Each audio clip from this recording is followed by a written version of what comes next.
Wabarakatuh, saya Genta Undana. Saya akan menjelaskan tentang pengertian LKPD. Lembar Kerja Peserta Didik atau LKPD merupakan salah satu sarana untuk membantu dan mempermudah dalam kegiatan belajar mengajar, sehingga akan terbentuk interaksi yang efektif antara peserta didik dengan pendidik, sehingga dapat meningkatkan aktivitas peserta didik dalam peningkatan prestasi belajar.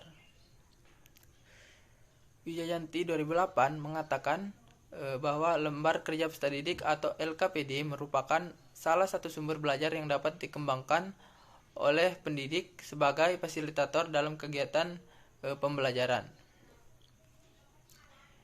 LKPD yang disusun dapat dirancang dan dikembangkan sesuai dengan kondisi dan situasi kegiatan pembelajaran yang akan dihadapi. Sementara itu, menurut Depdiknas 2008, lembar kerja peserta didik atau LKPD adalah lembaran-lembaran yang berisi tugas yang harus dikerjakan oleh peserta didik. Lembar kegiatan biasanya berupa petunjuk, langkah-langkah untuk menyelesaikan tugas, dan lain sebagainya. Keuntungan penggunaan LKPD adalah memudahkan pendidik dalam melaksanakan pembelajaran. Bagi peserta didik akan belajar mandiri dan belajar memahami serta menjalankan suatu tugas tertulis.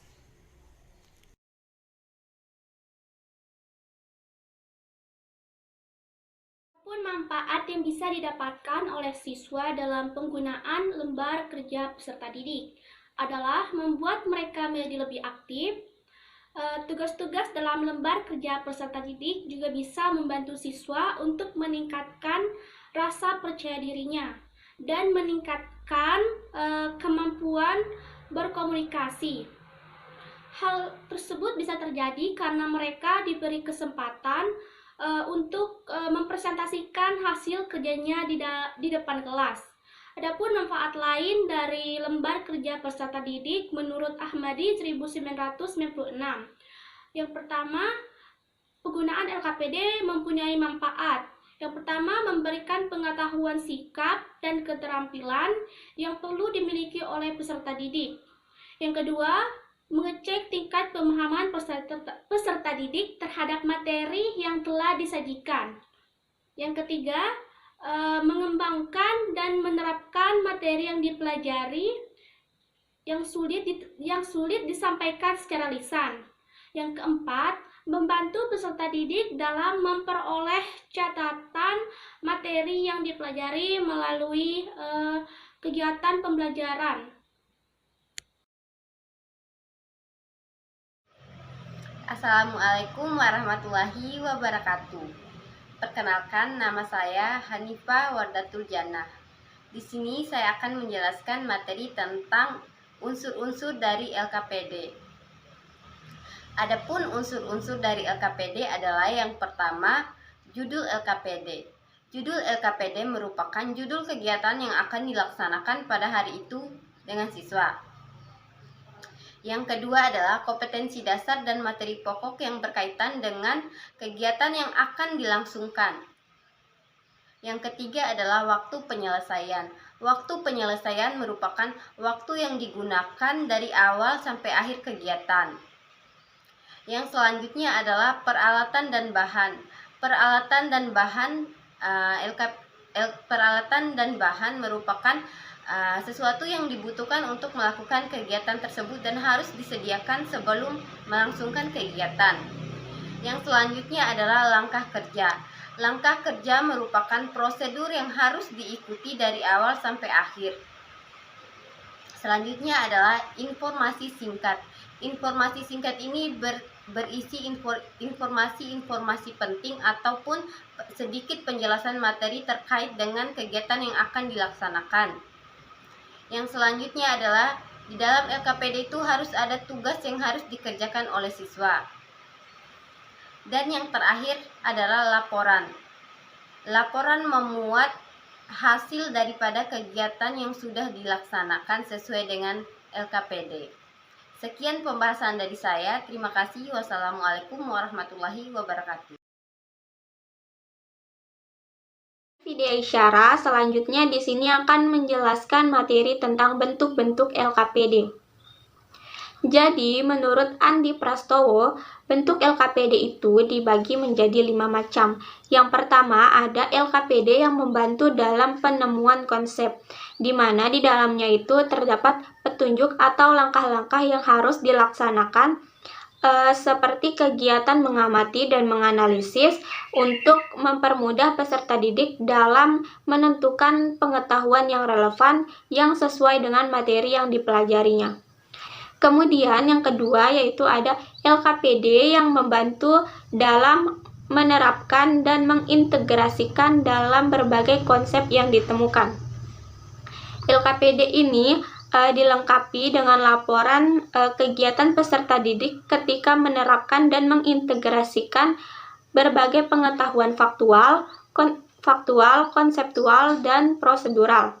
Peserta didik dapat menuliskan hasil penemuan yang didapatkannya ke dalam LKPD. Kemudian yang ketiga yaitu ada LKPD sebagai penuntun belajar. LKPD ini berisi petunjuk, langkah kerja, dan juga urutan materi yang harus dikuasai oleh peserta didik, mulai dari hal-hal yang abstrak, mulai dari hal-hal yang konkret, hingga hal-hal yang abstrak. Kemudian yang keempat yaitu ada LKPD sebagai penguatan. LKPD ini berisi petunjuk, langkah kerja yang disertai dengan materi utama dan materi tambahan. Materi utama ini harus dikuasai oleh peserta didik melalui praktik yang dipandu dengan menggunakan LKPD. Atau bisa juga dengan membandingkan pengetahuan yang dimilikinya dengan pengetahuan tambahan yang didapatkan di dalam LKPD. Kemudian yang kelima yaitu ada LKPD sebagai petunjuk praktikum atau percobaan. Di dalam LKPD ini berisi panduan atau langkah-langkah untuk melakukan eksperimen atau percobaan mandiri, di mana peserta didik harus menuliskan hasil percobaannya di dalam LKPD. Sekian dari saya, terima kasih. Assalamualaikum warahmatullahi wabarakatuh. Di sini saya akan melanjutkan materi mengenai syarat-syarat LKPD atau lembar kerja peserta didik. Penyusunan LKPD yang baik terdapat pada syarat-syarat yang harus terpenuhi dan kita bisa mengatakannya LKPD dengan penyusunan yang baik. Menurut Rohati dan Patmaningrum dalam Yesira Jayantri 2017 halaman 14 sampai dengan 15 bahwa syarat-syarat LKPD antara lain yaitu yang pertama, syarat didaktik mengatur tentang penggunaan LKPD yang bersifat universal dapat digunakan dengan baik untuk siswa yang lambat atau pandai. LKPD lebih menekankan pada proses untuk menemukan konsep, dan yang terpenting dalam LKPD yaitu ada variasi stimulus melalui berbagai media dan kegiatan siswa lainnya. LKPD lebih mengutamakan pada pengembangan kemampuan komunikasi, sosial, emosional, moral, dan estetika. Yang kedua yaitu syarat konstruksi. Apa itu syarat konstruksi? Yang berhubungan dengan penyusunan bahasa, susunan kalimat, kosakata, tingkat kesukaran, dan lain sebagainya. Yang terakhir yaitu secara teknis, menekankan pada tulisan, gambar, dan penampilan dari LKPD tersebut. Dari yang saya sampaikan sebelumnya bahwa ada 3 syarat utama untuk memenuhi penyusunan LKPD tersebut. Yang pertama yaitu syarat didaktik, syarat yang berkaitan dengan menggunakan secara universal dan mengutamakan penemuan konsep. Yang kedua, syarat konstruksi, yaitu syarat yang berhubungan dengan tata bahasa dalam bahasa Indonesia, yang seperti kosakata, kalimat, dan lain sebagainya. Dan yang terakhir yaitu syarat teknis, syarat yang berhubungan dengan tampilan LKPD tersebut dengan daya kreativitas seperti penempatan gambar, pemilihan jenis huruf, dan lain sebagainya. Sekian dan terima kasih yang saya sampaikan. Bila ada kesalahan kata mohon dimaafkan. Assalamualaikum warahmatullahi wabarakatuh.